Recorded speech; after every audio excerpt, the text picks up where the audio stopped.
Olá, povo de Deus! Estamos iniciando a live 2 Coríntios, capítulo 8, capítulo 9. O apóstolo Paulo ensinando à igreja de Corinto a virtude da generosidade, utilizando como exemplo as igrejas da Macedônia, a vida terrena de Jesus Cristo e também a própria aptidão da igreja de Corinto em se desenvolver espiritualmente. E, por fim, utilizando a experiência do maná do deserto para dar o pano de fundo que leva a igreja de Corinto a se tornar generosa. Quando nós falamos na última live sobre generosidade, nós falamos a logística. O que é a logística na generosidade? Nós temos que nos lembrar que na época em que o apóstolo Paulo estava recolhendo ofertas na região da Macedônia e também da Caia, na cidade de Corinto, Filipe, na cidade de Filipos, Tessalônica, ele tinha que coletar o dinheiro e transportar o dinheiro. Transportar o dinheiro naquela época não devia ser coisa fácil, não tinha Wells Fargo para transportar dinheiro de uma nação para outra. Por certo que ele tinha que encontrar homens íntegros, homens que estavam dispostos a arriscar a sua vida para levar o dinheiro. Eu creio que esse dinheiro não cabia dentro do bolso, talvez seriam sacolas, sacos de dinheiro, né? Não sei como é que era a moeda daquela época, mas devia ser coisa pesada. Isso tudo tinha que ser transportado, seja por a pé, seja por em cima de um animal, seja por meio de navio. Então Jesus conta a parábola do bom samaritano, aquele homem que foi assaltado na estrada, e os ladrões não só levaram todos os seus bens, como também deixaram aquela pessoa ferida no chão, jogada no chão. É claro que naquela época tinha a Pax Romana, que conseguia pelo menos as estradas reais manter um certo grau de segurança, mas nada disso era seguro. Então a dificuldade de transportar recursos era muito grande. Então na live anterior, nós falamos sobre a necessidade de escolher a dedo esses líderes, dos critérios para escolha. Quando os diáconos foram escolhidos em Atos capítulo 6, eram homens íntegros, homens cheios do Espírito Santo, e para ele, com essa capacidade, com essa condição, é que esses homens integraram a equipe dos diáconos para cuidar das necessidades dos pobres. E nós estamos falando de oferta, então tem que ter o corpo diaconal em algumas condições para que eles façam esse meio de campo com mais tempo. Por quê? Porque o generoso é aquele que abraça a causa, não é aquele que entrega simplesmente o dinheiro. Então, quando nós estamos falando de tudo isso, e hoje nós vamos falar de 2 Coríntios, capítulo 8, verso 22 em diante, e dentro desse tema do verso 22 em diante, nós vamos falar da administração do conflito nesse trabalho de liderança. O que eu quero colocar aqui, e eu considero isso extremamente importante, é que a gente não deve aprender a Bíblia de forma rasa. Nós estamos na live de número 29 para comentar 2 Coríntios capítulo 8 e capítulo 9. Serão 45 lives em cima deste conteúdo. E nós estamos fazendo isso todos os dias, porque se fôssemos fazer uma vez por semana, passaríamos um ano tratando só dessa questão. E nós precisamos aprender intensamente.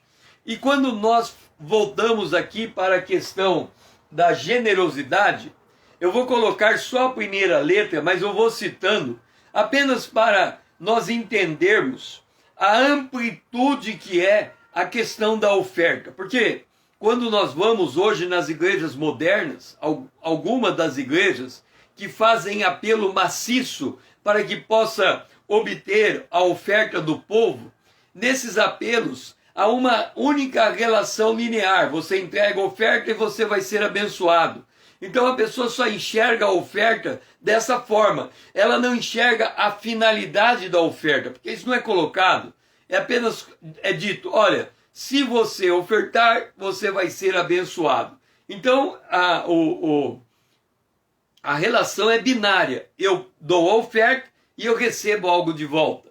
E não se olha o que está à frente da oferta, nem o que está no fundamento da oferta. Mas o apóstolo Paulo, quando ele ensina de generosidade, então temos aqui a generosidade. Obviamente que generosidade ela trata de oferta. Então o apóstolo Paulo, ele ensina e exorta e mostra por que a igreja da Macedônia, a igreja de Corinto, ela deve ofertar. Mas para você ofertar, você tem uma motivação. Qual é esta motivação? A motivação é o exemplo terreno de Jesus Cristo. Então, a motivação é o exemplo de Jesus Cristo, que sendo rico se fez pobre para enriquecer a nós que somos pobres. E há um mistério nisso, esse mistério foi explicado nas lives anteriores. Mas não basta ter só o exemplo de Jesus Cristo. Nós temos que ter um propósito para ofertar. Lembra que eu falei que é uma relação binária? Dá a oferta e você vai ser abençoado. O propósito da oferta não é dar a oferta na casa do tesouro. Não é esse o propósito. O propósito da oferta é dar a oferta para fazer assistência aos santos. Então o objetivo é fazer assistência aos santos. Ou seja, está em foco o corpo de Cristo. Quando um sofre, todos sofrem também. Quando um se alegra, todos se alegram também. Então está em foco aqui esta relação com a assistência aos santos. Obviamente que se a oferta for levantada, há uma questão de logística. Como essa oferta vai chegar a esses santos, que é o propósito final da oferta. Então nós também estamos olhando aonde vai chegar. Então temos os líderes que vão levar, esta oferta vai ser levada pelos líderes. Então os líderes vão levar a oferta a quem de direito. Então esses líderes têm que ser líderes experimentados. E aí, quando nós olhamos aqui, a generosidade tem a oferta tem a motivação é Jesus Cristo, que tem um propósito, assistência aos santos, que tem uma logística e tem líderes experimentados. Quando nós voltamos aqui para o ato de ofertar, tem a prática. Nós temos que ter a prática de ofertar. E essa prática de ofertar, nós temos que ofertar em cima de alguma coisa. Então nós estamos falando da renda e nós estamos falando do patrimônio. Então a pessoa que tem uma renda, ela tem um patrimônio. Se ela vai fazer oferta toda semana, de acordo com a sua prosperidade, nós estamos falando de um trabalhador. E esse trabalhador, ele vai colocar a sua oferta. E esta renda aqui vai fechar o circuito com essa renda, ela vai fechar o circuito com a oferta. Então, quando nós estamos falando de oferta, nós estamos falando de uma cosmovisão que encaixa todo esse ambiente. Não é simplesmente uma transação financeira ou um retorno de bênção. É todo um contexto. O apóstolo Paulo, inclusive, ele usando a lógica do maná no deserto, ele acrescenta aqui que a relação entre nós e o ofertante é uma relação de equilíbrio.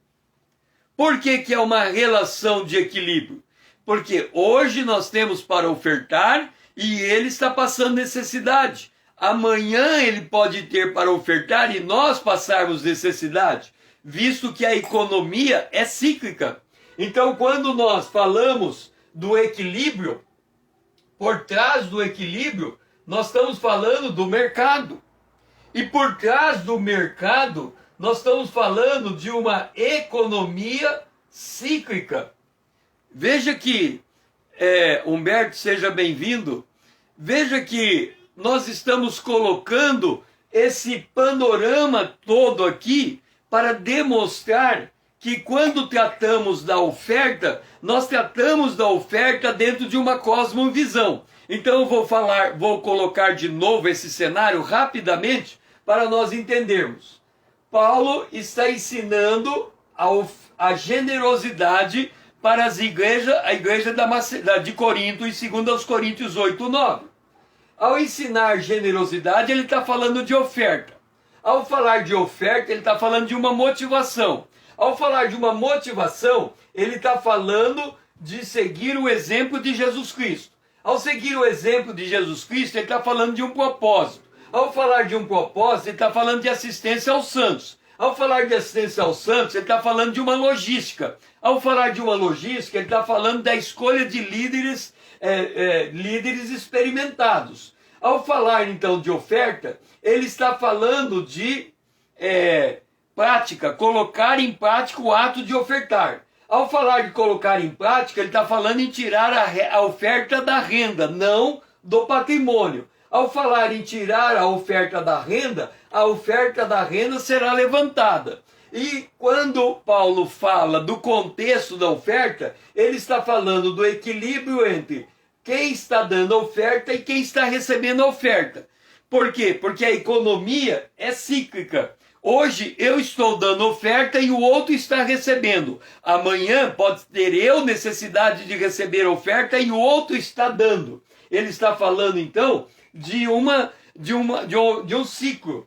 E aqui, se ele está falando de um equilíbrio, de um ciclo da economia, ele está falando de um ciclo, ele está falando de um equilíbrio, ele está falando do mercado, ele está falando da economia de mercado. Ok? Do mercado. Então ele está falando desse conjunto da economia cíclica, que é igualzinho na época de José. 7 anos de fartura e 7 anos de padecer necessidade. É o que está acontecendo com o mundo. Nós viemos do período de maior crescimento de riqueza da história. E de repente esse crescimento é estancado pelo caos que estamos vivendo nesses dias, pela pandemia. E nós não sabemos o que virá para a próxima. Então quem antes estava bem de vida, o comércio dele fechou, hoje ele está precisando de oferta. E quando Paulo fala de generosidade, levando em conta que está seguindo o exemplo de Jesus Cristo, então ele está falando de transformação na imagem de Cristo. Então, no final de tudo, Paulo está ensinando a oferta em um contexto em que tudo é transformado na imagem de Cristo. E tudo está dentro do reino de Deus. E agora nós chegamos em 2 Coríntios, capítulo 8, verso 22, quando Paulo escreve: com eles, os líderes que Paulo enviou, enviamos nosso irmão cujo zelo em muitas ocasiões e de muitos modos temos experimentado. Lembra que eu falei que Paulo, ele escolhia líderes experimentados. Então aqui Paulo está escolhendo líderes experimentados. Agora, porém, se mostra ainda mais zeloso pela muita confiança em vós, quanto a Tito, que é meu companheiro e cooperador convosco, quanto a nossos irmãos são mensageiros da igreja e glória de Cristo. Novamente, o apóstolo Paulo, ele está falando de escolha, ele está falando de uma logística para transportar essa oferta. E quando ele fala da logística, ele aponta para esses líderes, homens experimentados. E aí ele completa: manifestai, pois, perante as igrejas, a prova do vosso amor e da vossa exultação a vosso respeito na presença desses homens. Então Paulo está dizendo o seguinte: o campo missionário que eu estou liderando é formado por um conjunto de igrejas. Este conjunto de igrejas que vai da Macedônia, Acaia, toda essa região, ela tem que entender que a igreja de Jerusalém, aonde começou o evangelho, e nós devemos comunicar com aqueles que nos transmitem bens espirituais, os nossos bens materiais. Esta igreja de Jerusalém está passando por profunda necessidade, estão precisando de aporte de recursos, e vamos levantar os recursos, e vamos escolher homens experimentados para levar esses recursos até a cidade de Jerusalém. O que acontece hoje conosco? E aí nós vamos olhar a dimensão da obra de Deus. O grande problema hoje dos crentes em geral é que o crente ele é muito crédulo. O que é uma pessoa crédula? É aquele que crê com facilidade em qualquer pessoa ou coisa, que é aquele que é destituído de malícia. Então, se alguém se apresenta com uma Bíblia debaixo do braço, presume-se que ele é crente, presume-se que ele tem idoneidade, presume-se que ele vai fazer tudo certo. Essa é a lógica. Se o cara tem a Bíblia, ele é crente. Se ele é crente, então vai fazer tudo certo. Agora, note o seguinte. Quando nós estamos falando da obra de Deus, da busca de homens idôneos, e dessa questão da credulidade, eu estive hoje fazendo a manhã com Deus, onde eu comentava o seguinte: o crente se engana com o crente, o ímpio não se engana com o crente. O ímpio bate o olho no crente, ele julga, ele conhece, ele enxerga o caráter do crente. Se o crente tem caráter ou não tem caráter. Mas o crente, porque ele enxerga um outro crente com a Bíblia debaixo do braço, ele presume que o outro crente tem todas as características de um homem crente. Então ele é crédulo. O que o apóstolo Paulo, como é que nós temos que enxergar um homem? Por exemplo, vamos dar o exemplo do namoro. O rapaz começa a namorar a moça. Como é que funciona o namoro nos dias modernos? Ele diz assim para a moça: se você me ama, vamos ter relações sexuais antes do casamento. Experimentamos o que é bom e depois nos casamos. E a mulher, por causa desta condição que lhe foi colocada, ela acaba cedendo. Por que ela cede? Porque ela entende que isso é dar uma prova de amor, como ele colocou, dar uma prova de amor. Agora veja como, olhando para as escrituras, a mentalidade muda completamente. Jacó se apaixona por Raquel. Ele quer ter Raquel por sua esposa. E para que ele pudesse ter Raquel por sua esposa, ele primeiro se dirige ao seu futuro sogro. E ele propõe: eu quero casar com tua filha.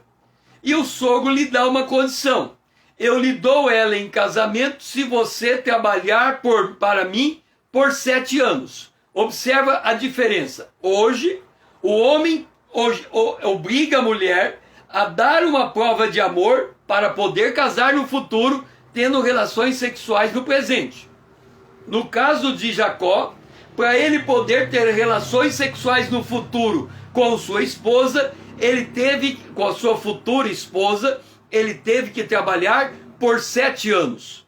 E aí nós lemos assim, em Gênesis capítulo 29, o verso 20. Assim, por amor a Raquel, serviu Jacó 7 anos.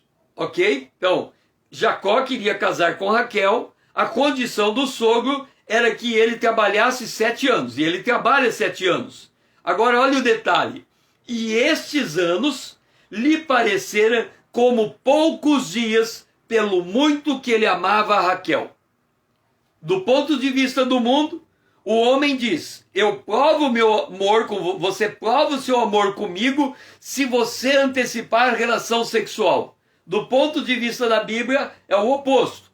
Eu provo o meu amor por você porque eu vou esperar até o dia do nosso casamento para termos relações sexuais. Então muda completamente a perspectiva. Por isso que quando nós falamos de oferta, nós estamos falando de toda essa macrovisão que está por detrás da oferta. Nós vemos que o próprio Senhor Jesus, quando ele olha para o cristão, ele também faz um juízo de valor do cristão. Lembra que eu falei que o ímpio, ele não se engana com o cristão. Ele olha para o cristão, ele bate o olho e ele diz, esse homem tem caráter. Ou ele bate o olho e diz, esse cara não tem caráter. Nós vemos o caso, eu estou citando isso, por quê? Porque quando Saul foi escolhido como rei, Saul enganou Samuel na sua personalidade, o seu caráter, e enganou o povo, porque ele reuniu o povo, formou um exército para ir para a batalha. Mas quando havia um grupo de ímpios que ele quis incorporar no seu exército, esse ímpio disse, com você nós não vamos não. E depois a história mostrou que Saul não era um homem segundo o coração de Deus e ele acabou perdendo o seu reinado. Ok, mas Jesus também julga o cristão. E como sabemos disso? Apocalipse capítulo 2, verso 20, diz a respeito disso, de Jesus, ele dizendo, conheço as tuas obras, tanto o teu labor como a tua perseverança, e que não podes suportar os homens maus, e que puseste a provas os que a si mesmos se declaram apóstolos e não são, e os achaste mentirosos. Então observa que quando nós, dentro da macrovisão da oferta, tem uma parte da logística. A logística é feita por homens experimentados. Estes homens, eles têm que ser examinados no seu caráter. Se eles vão centralizar a arrecadação do dinheiro do povo de Deus para um propósito definido, todo esse processo tem que ser debaixo de escrutínio. Nem Deus, quando colocou o homem no jardim do Éden, deixou ele deixou ele solto. Porque ao final do dia, ele vinha ter comunhão com o homem, mas numa daquelas, ele percebeu que o homem estava escondido em pecado. E aí ele teve que mudar o tratamento. Então, quando a gente delega alguma coisa, a gente não delega baseado na confiança. A gente delega baseado na responsabilidade e contraprestação. Se eu entrego a alguém a responsabilidade de fazer algo, eu vou dessa pessoa cobrar o resultado. Então, não só Jesus conhece as obras da igreja, que ele está falando da igreja de Éfeso, a primeira carta às igrejas do Apocalipse, como também ele faz observar que os membros da igreja de Éfeso colocavam à prova aqueles que se apresentavam como líderes no arraial dos santos. Vocês colocaram à prova aqueles que se dizem apóstolos e não são. Então nós temos que entender que nós vivemos em um mundo caído e não podemos ser crédulos simplesmente aceitando as coisas como elas são, mas elas tudo tem que ser feito baseado em uma ordem, em uma decência, em uma integridade e uma honestidade. E quando falamos de integridade e honestidade, esse indivíduo que se propõe a ser íntegro e honesto, ele é íntegro e honesto com o seu primeiro lugar, com o seu relacionamento com Deus e depois com o seu relacionamento com os homens. E nós vemos aqui que em 2 João, capítulo 1, verso 10, o apóstolo João dá a seguinte orientação: se alguém vem ter convosco e não traz essa doutrina, não o recebais em casa, nem lhe deis as boas-vindas. O que nós estamos dizendo? Que os homens de Deus são peças raras. Eles são formados pelo Espírito Santo. Eles são homens íntegros na sua maneira de viver. E que nós temos que buscar esses homens e colocá-los sob a nossa liderança, e nos colocar debaixo da sua liderança. E se, provado estes homens, percebermos que eles não são sólidos na doutrina dos apóstolos, eles não podem sequer ser recebidos em nossas casas. E nós não podemos lhe dar boas-vindas. Por quê? Porque Jesus disse que nos últimos dias haveria falsos mestres, falsos cristos. O apóstolo Paulo, falando à igreja de Éfeso, no último encontro que ele teve com ela, ele diz: eu falo chorando, que depois de mim entrará no meio do rebanho lobos devoradores. que ensinarão doutrinas falsas a vocês. E se vocês não vigiarem, vocês vão cair na rede deles.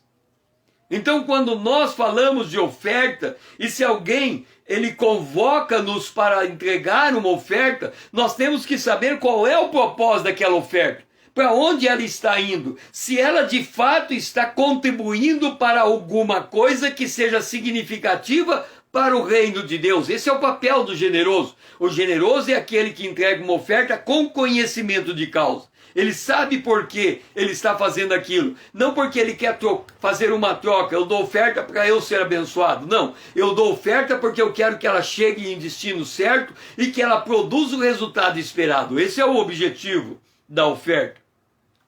Atos, eu tinha falado sobre Paulo no último encontro dele com a igreja de Éfeso, antes de ir para Jerusalém, e depois ele foi preso em Jerusalém, ficou um tempo em Damasco, 2 anos em Damasco, e depois de 2 anos de prisão em Damasco, ele é encaminhado para Roma, para responder pelo crime que ele não tinha cometido diante de César em Roma.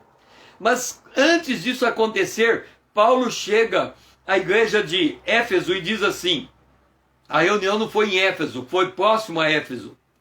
Eu sei que depois da minha partida, entre vós penetrarão lobos vorazes, que não pouparão o rebanho, e que dentre vós mesmo se levantarão homens falando coisas pervertidas, para arrastar os discípulos atrás deles. Significa que nós temos que ser criteriosos com aqueles que nós constituímos como os nossos líderes. Porque senão podemos estar debaixo do pastorado de lobos devoradores, que não estão poupando o rebanho. O que é não poupar o rebanho? É extrair do rebanho aquilo que ele não tem. Lembra que o apóstolo Paulo, quando ele chega às igrejas da Macedônia, e ele pede para eles ofertarem, ele dá um critério. Ele diz assim, vocês devem ofertar todo primeiro dia da semana. Domingo. Segundo, vocês devem ofertar baseado na prosperidade que vocês tiveram naquela semana, não daquilo que vocês não têm.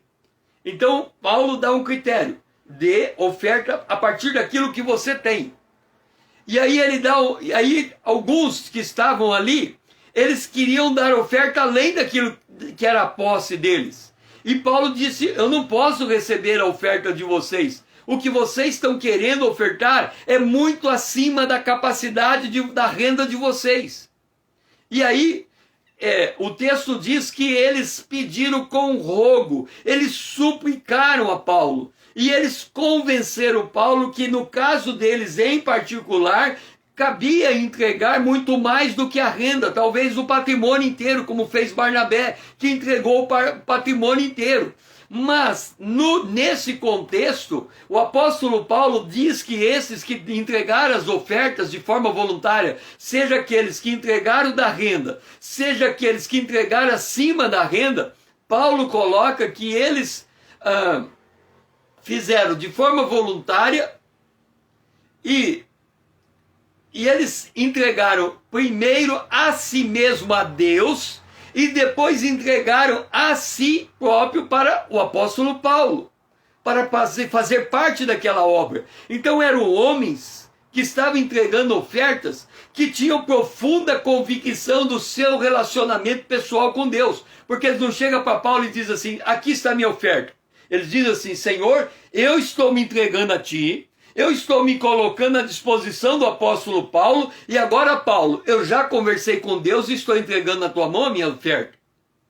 E depois de insistir muito, Paulo aceita. Então, Paulo é completamente diferente dessa característica que ele está citando aqui. Lobos devoradores que não poupam o rebanho. O que é não poupar o rebanho? Dá a oferta do teu patrimônio, depois Deus te abençoa, e aí retira todo o patrimônio da pessoa, ela fica absolutamente sem nada, ela não teve toda essa macrovisão por que ela teria que fazer isso, e ela entrega a sua própria sorte. Alguns podem, por sua fé, conseguir recuperar o seu patrimônio, mas outros tantos que a gente não conhece nem a história vão acabar perdendo o patrimônio e ficar numa situação pior do que aquelas em que eles entregaram a sua oferta. Nós temos que entender que Barnabé, que entregou toda a sua oferta, ele se incorporou no ministério dos apóstolos. E ele foi enviado a Antioquia. E depois ele chamou Paulo. E depois ele foi companheiro de Paulo em 2 viagens missionárias, a primeira e a metade da segunda. Então, por isso que ele entregou todo o seu patrimônio. Então nós temos que entender essa cosmovisão que está por detrás da oferta. O apóstolo Paulo também, ele fala da escolha dos líderes e ele ressalta, com eles, segundo aos Coríntios 8, 22, 24, com eles enviamos nosso irmão, cujo zelo, em muitas ocasiões e de muitos modos, temos experimentados. Então, note que Paulo tinha cooperadores e o tempo todo o apóstolo Paulo estava testando os seus colaboradores. Note uma coisa, a gente, quando observa Paulo testar os seus colaboradores, nós temos dificuldade de entender esse vocabulário que Paulo está utilizando, porque nós mesmos muitas vezes não conseguimos nos perceber sendo provados por Deus. O apóstolo Pedro escreveu que nós somos provados para sermos aprovados. Importa, se necessário, que passemos por muitas provações, para que por meio delas sejamos aprovados e a nossa fé seja apresentada mais pura do que o ouro. Então, todo dia é um dia de prova. É uma prova de quê? Do nosso amor para com Deus. É uma prova se nós guardamos a palavra de Deus e diante da adversidade nós conseguimos enxergar dentro dela como se manifesta a glória de Deus. Isso significa que diante da adversidade nós mantemos o nosso equilíbrio emocional, ok? Então é disso que se trata. E quando Paulo fala que ele experimentava os homens que estavam com ele, é porque ele nunca deixava de pastorear. Vou dar um exemplo. Digamos que você é pastor de uma igreja e você precisa de um tesoureiro. Quem melhor do que um contador para ser o tesoureiro da igreja? Então você pensa assim, o contador trabalha no escritório de contabilidade, mexe o dia inteiro com dinheiro, com a nota fiscal, com as prestações de conta. Se eu colocar ele na tesouraria, por certo, ele será um bom tesoureiro. E aí, de fato, você coloca ele na tesouraria e ele administra a tesouraria da maneira que ele administra o seu escritório de contabilidade. Ele faz tudo certinho. No entanto, fazer tudo certinho não significa que ele faz tudo com espiritualidade. O que é fazer com espiritualidade? Vou dar um exemplo. Vamos supor que ele está administrando o dinheiro, está na tesouraria administrando o dinheiro, e aí a arrecadação cai. A arrecadação naquele mês cai. E ele percebe que não vai ter como pagar todas as contas do mês. O que o homem natural faz? O homem natural faz um relatório e fala, ó, entrou tanto de entrada, temos tanto de despesa, nós vamos ter um déficit esse mês de tanto.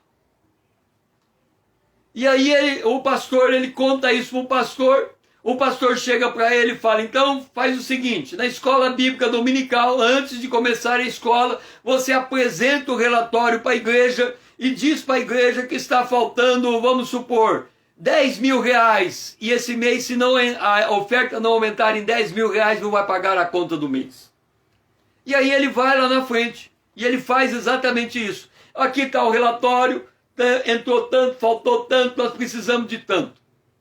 O homem natural faz isso. E o homem de Deus? O homem de Deus pega aquela conta, entra no seu quarto e clama a Deus para que ele toque no coração do povo, para que a voluntariedade movimente a generosidade movimente aquele povo naquele mês e o valor complete. É isso que é experimentar o homem.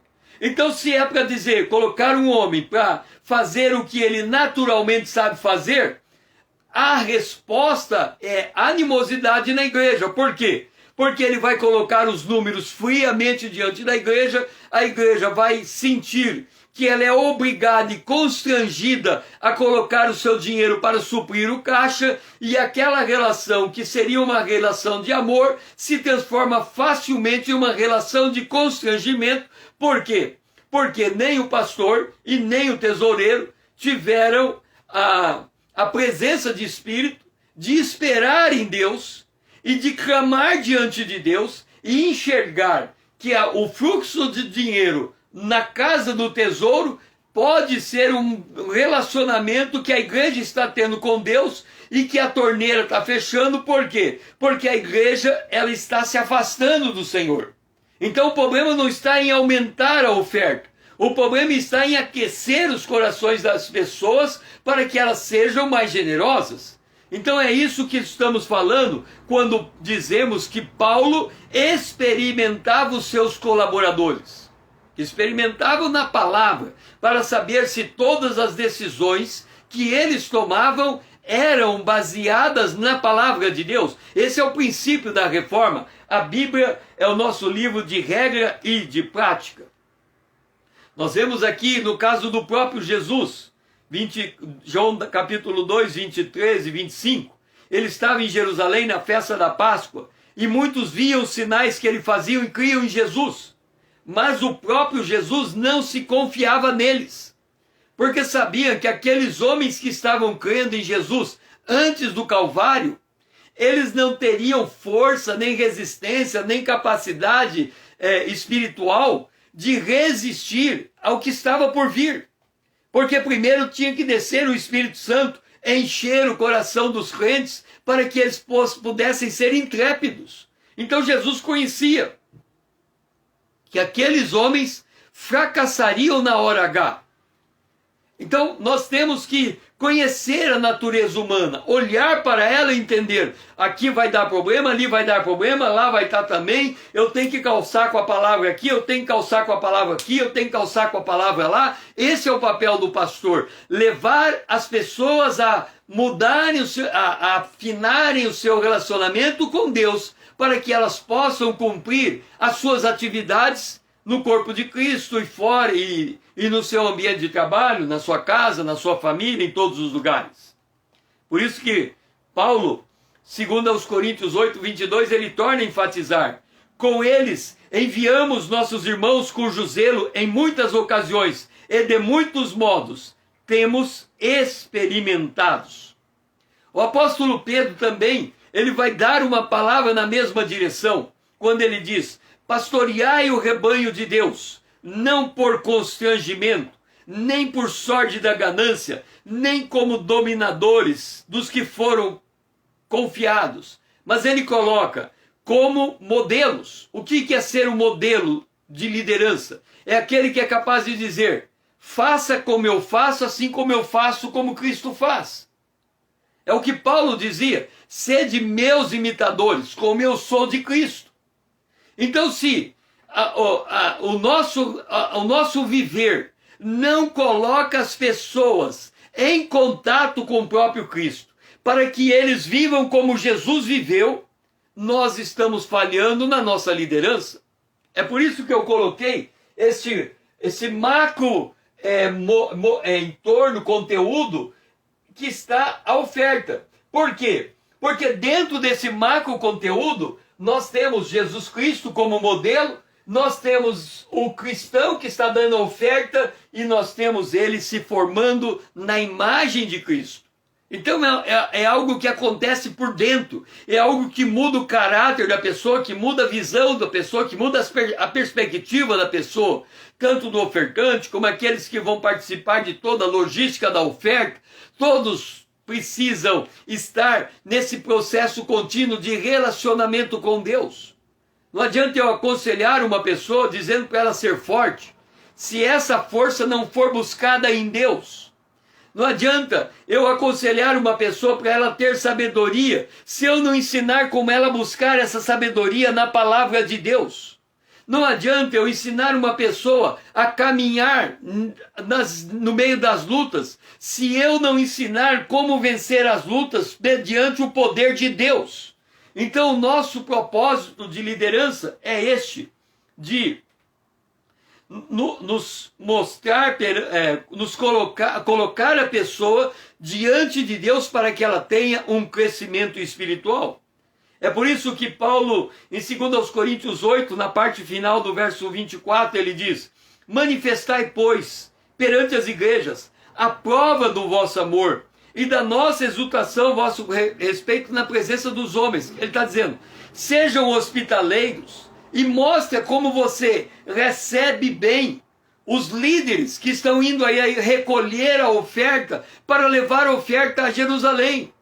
Porque no caminho eles poderão perder a vida.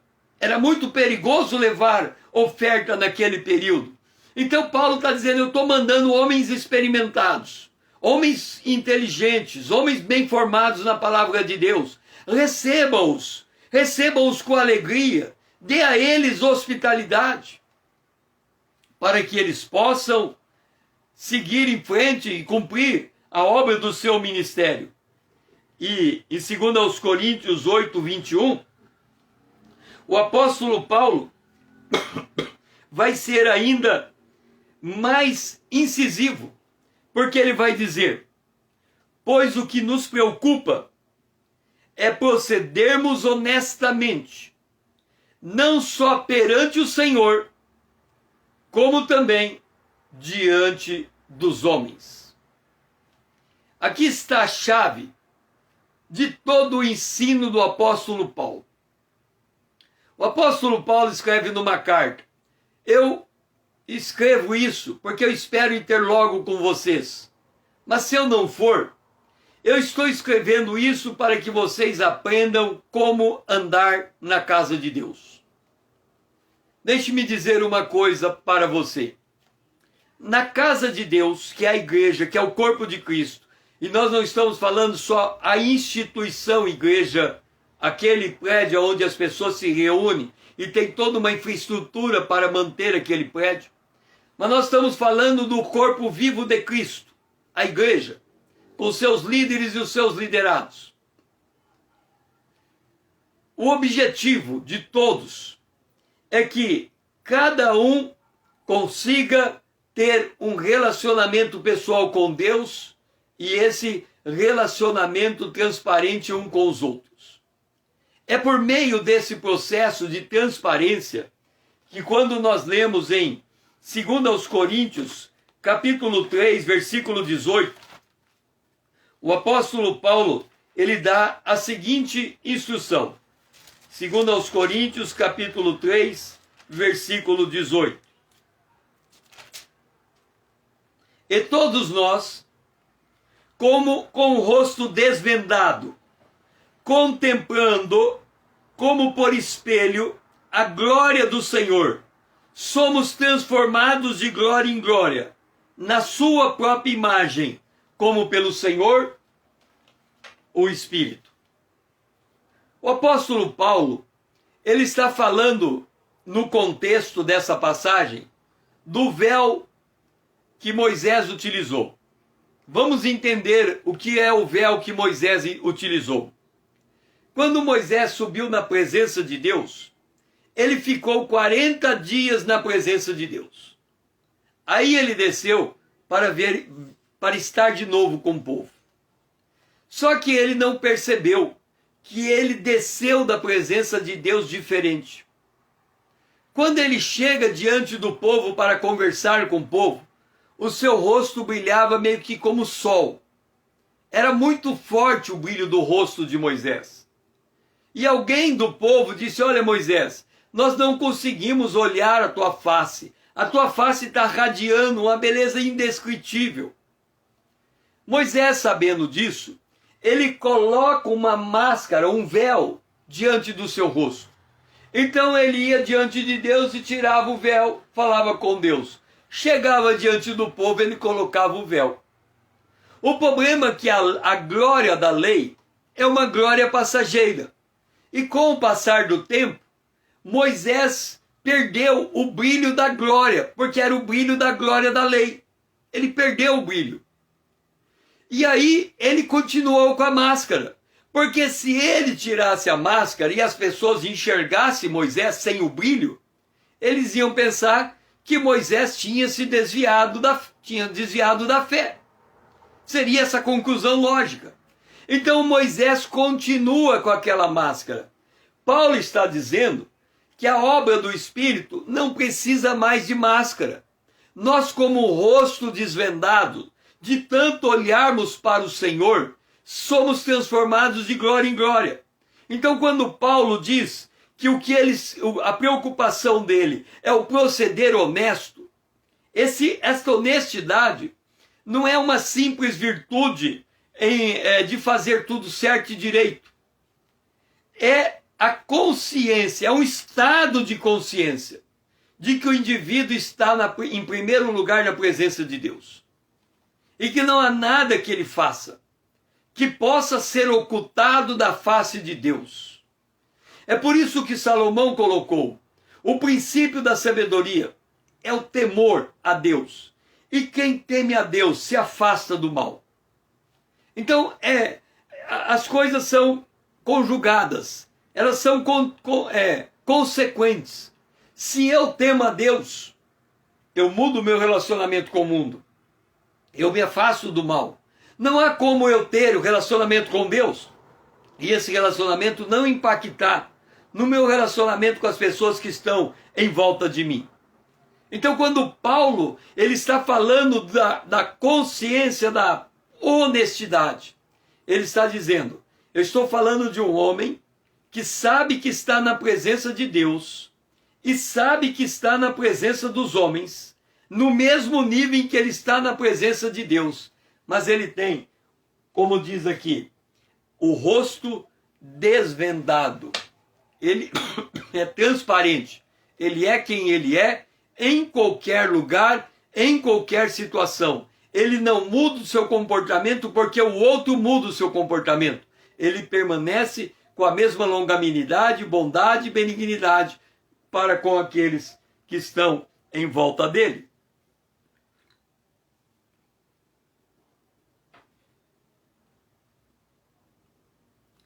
E aí Paulo fala: manifestai, pois, perante as igrejas, a prova do vosso amor e da nossa exultação a vosso respeito na presença destes homens. Então ele está falando o seguinte: eu estou enviando líderes a vocês, e esses líderes precisam receber a hospitalidade de vocês. E eu espero que vocês sejam tocados no coração de vocês, na maneira como vocês vão tratar esses líderes. Vocês o abracem, E hoje, quando nós falamos de pandemia, e nós estamos falando de generosidade, e tudo isso está dentro do escopo da generosidade, ou seja, o generoso é também hospitaleiro. O generoso, ele também é uma pessoa que tem profundo amor pelo outro. E quando nós olhamos o cenário que estamos vivendo no mundo, onde as pessoas estão perdendo emprego, perdendo patrimônio, perdendo riqueza, o comércio está fechando, eles não estão podendo trabalhar. Então muitos, e nós estamos focando aqui, a igreja, muitos cristãos, estão vivendo uma situação dramática. E eles estão precisando que alguém estenda a mão.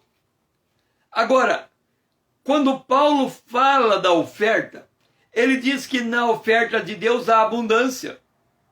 E que se essa abundância que está na mão de alguns for dividida com outros que estão padecendo necessidade, haverá um senso de justiça e de igualdade. E se esse senso de justiça e de igualdade for alcançado, todo mundo conhecerá que Jesus ama o Pai, Jesus nos ama, nós amamos Jesus e nós nos amamos. Por quê?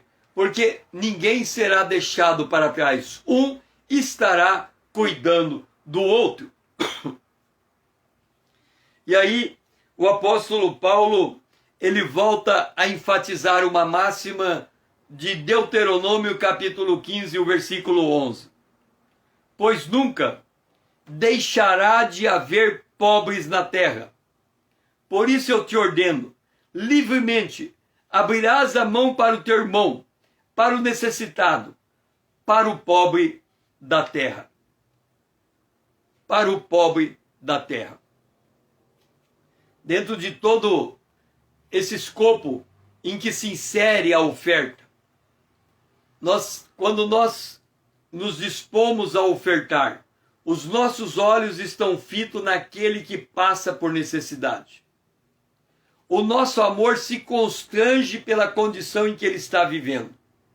E nós estendemos a ele a nossa mão.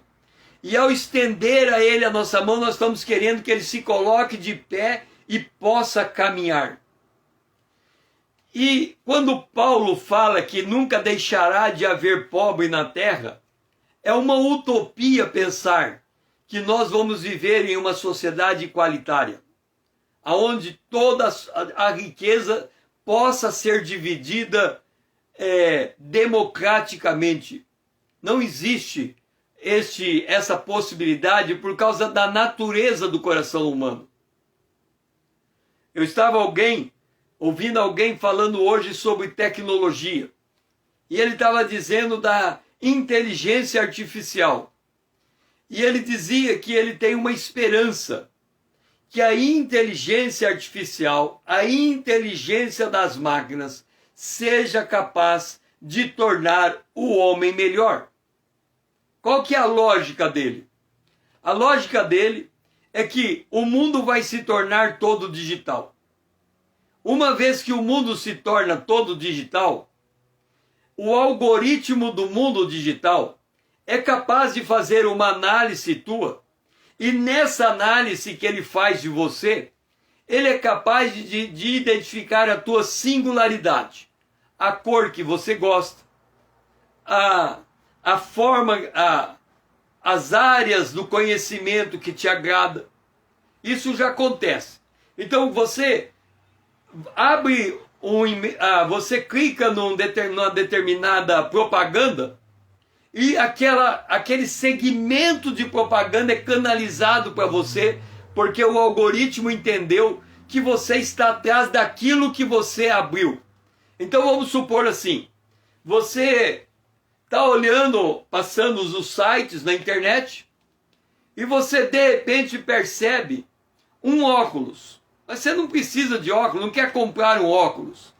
Só que você viu aquele óculos e gostou da armação do óculos. E aí você clica. Não tinha intenção de comprar óculos, você apenas clicou para enxergar aquela armação, para ela ficar grande, para você ver ela no detalhe. Como você viria um quadro, alguma coisa assim, você viu um detalhe que te chamou atenção. O algoritmo entende que você está comprando a armação de óculos. Então todos os e-mails vêm para você baseado naquela primeiro clique que você deu atrás de uma armação de óculos. Então essa pessoa diz assim: como a inteligência artificial vai conseguir enxergar a nossa singularidade, ele vai carregar tudo que tem na internet de acordo com o nosso gosto. Acontece que Paulo diz que no final dos tempos as pessoas amontoarão para si doutores segundo os seus pecados. Ou seja, esse algoritmo está fortalecendo a sua concupiscência, os seus desejos intensos da carne, porque aquilo que ele cobiça é aquilo que vem para ele. Então, este algoritmo não vai gerar uma sociedade igualitária. E esse indivíduo que acha que o algoritmo vai gerar, ele já está declarando a priori que o homem está piorando. E essa declaração que ele está fazendo, quando nós lemos o apóstolo Paulo escrevendo a Timóteo, ele diz: nos últimos dias os tempos serão trabalhosos, porque os homens serão amantes de si mesmos, egoístas. E aí ele dá uma sequência de características desse indivíduo, que é desobediente aos pais, que não tem afeição natural e tudo mais, para demonstrar que a sociedade vai de mal a pior. A natureza do homem é uma natureza caída. Por outro lado, é por causa dessa desigualdade, é por causa dessa natureza caída, que haverá sempre rico, muito rico, e pobre, muito pobre, tanto no mundo quanto dentro da igreja.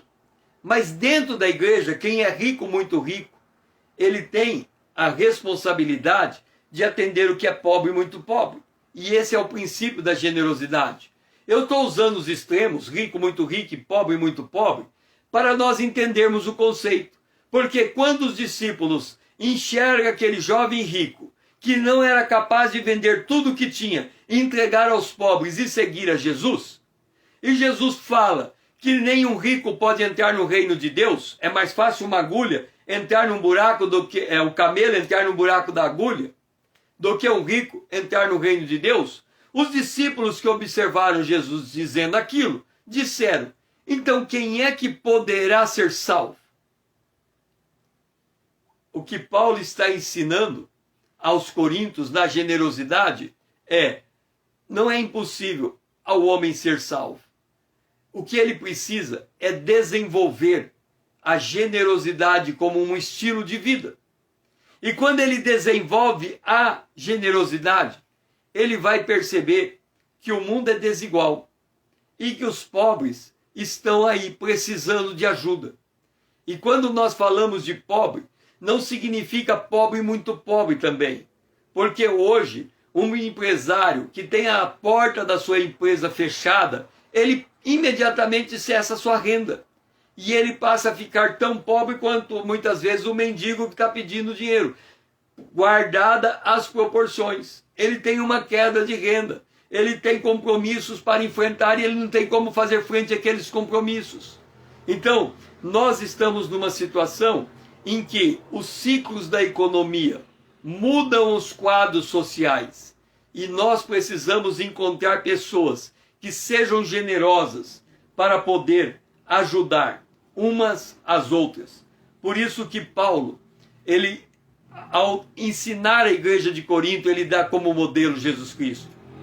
E ele diz em 2 Coríntios 8, 9, e cabe a nós relembrar: pois conheceis a graça de nosso Senhor Jesus Cristo, que sendo rico, se fez pobre, por amor de vós, para que pela sua pobreza vos tornasseis ricos. E vamos de novo explicar o sentido dessa palavra. Quando Paulo diz Jesus Cristo, ele está falando do ministério terreno de Jesus Cristo. Porque quando ele fala do ministério celestial de Jesus Cristo, ele inverte o nome e ele fala Cristo Jesus. Então, se ele está dizendo da graça de nosso Senhor Jesus Cristo, ele está dizendo do que Jesus fez no tempo em que ele esteve na terra. Jesus fez o quê? Ele agiu como um modelo para que nós o imitássemos. E qual foi o modelo de Jesus? Ele era pobre. Ele se fez pobre. Ele era rico. O rei do universo. Tudo foi criado por ele. Sem ele nada do que foi feito se fez. Ele governava o universo. Ele abriu mão do governo. Ele abriu mão da sua divindade. Ele se esvaziou da sua divindade e se fez homem dependente de Deus. Esta é a primeira chave. Jesus se fez pobre porque ele era dependente de Deus. Segunda chave, na sua pobreza, Jesus era um intercessor, levava todas as necessidades terrenas ao seu Pai Celestial. Terceira chave, aquilo que ele recebia do Pai, ele transmitia. Portanto, ele continuava pobre. Ele recebia e ele transmitia. É por isso que ele faz o pobre, ele na sua condição de pobreza, ele faz o outro rico. Porque ele não retém a bênção de Deus. Ele entrega a bênção de Deus para ajudar o outro que está precisando. É essa a essência da generosidade. E todos que estão envolvidos nesse contexto, em toda essa macrovisão que envolve a generosidade. Precisa se ater a esse fato. Cada um responde por si no seu relacionamento primeiro com Deus e depois no seu relacionamento com o seu próximo, e isso deve ser de forma transparente, de forma honesta. Que nós possamos aprender a exercer esta honestidade de propósitos, seja nos cargos de liderança, seja como liderados. Que todos nós possamos aprender a andar com Deus, na presença de Deus, com a consciência que Deus está nos assistindo em todas as coisas. Foi muito bom ter você comigo nesta live. Amanhã, se Deus assim nos permitir, às 20 horas, estaremos de volta para responder a pergunta: como recolher oferta com integridade? Nós falamos primeiro como os líderes foram escolhidos, nós falamos nessa live como os líderes devem tratar os conflitos, e agora nós vamos na próxima live falar como recolher oferta com a devida integridade. Que o Senhor assim seja louvado e possamos nos encontrar amanhã às 20 horas em ponto, se o Senhor nos permitir.